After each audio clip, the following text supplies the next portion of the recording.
गंज चुकीचे डिझाईन आणि चुकीच्या वेल्डिंगमुळे मालवणमधला शिवरायांचा पुतळा कोसळला। चौकशी समितीच्या अहवालामध्ये ठपका। दोषींवर काय कारवाई होणार याकडे लक्ष।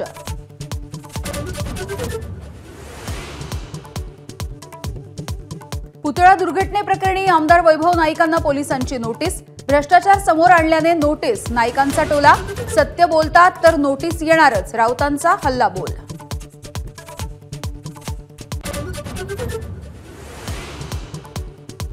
किरीट सोमय्यांच्या पत्नी मेधा सोमय्यांच्या अब्रू नुकसानी प्रकरणी संजय राऊतांना कोर्टाचा दणका। 15 दिवसांचा कारावास, 25,000च्या दंडाची शिक्षा, पण अपिलासाठी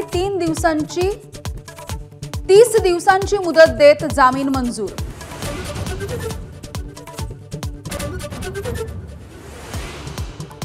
जेलमध्ये पाठवायचं असेल तर पाठवा, राऊतांचा पलटवार। तर राऊतांनी खासदारकीचा राजीनामा द्यावा, आशिष शेलारांची मागणी।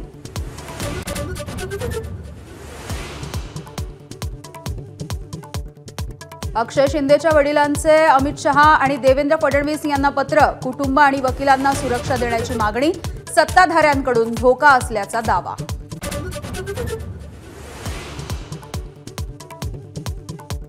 पंतप्रधान नरेंद्र मोदींचा पुण्याचा दौरा रद्द। मेट्रोची नवीन लाईन कधी सुरू होणार असा प्रश्न।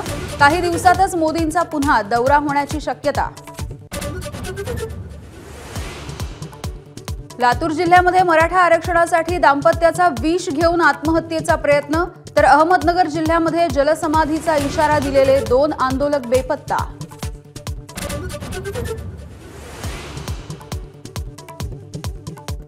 जामखेडच्या कुसडगावचं एसआरपीएफ केंद्र लोकार्पण ठरलं वादग्रस्त। रोहित पवार आणि कार्यकर्त्यांना पोलिसांनी अडवलं। पत्रकार नासिर शेख यांच्या हस्ते केलं एसआरपीएफ केंद्राचं लोकार्पण।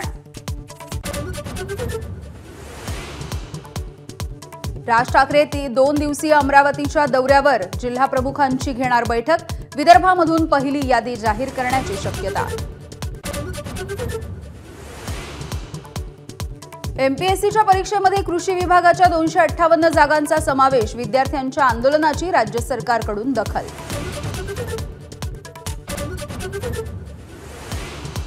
धुळ्यामध्ये 14 पोलीस अधिकारी आणि 34 कर्मचाऱ्यांना कारणे दाखवा नोटीस।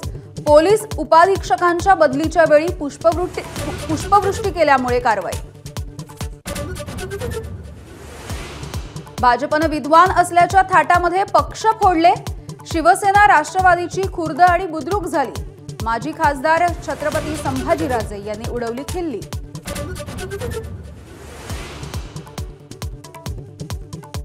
तुमच्या 3 पिढ्या आल्या तरी जम्मू काश्मीरमध्ये पुन्हा 370व कलम येणार नाही। अमित शहांचा काँग्रेस आणि नॅशनल कॉन्फरन्सला इशारा।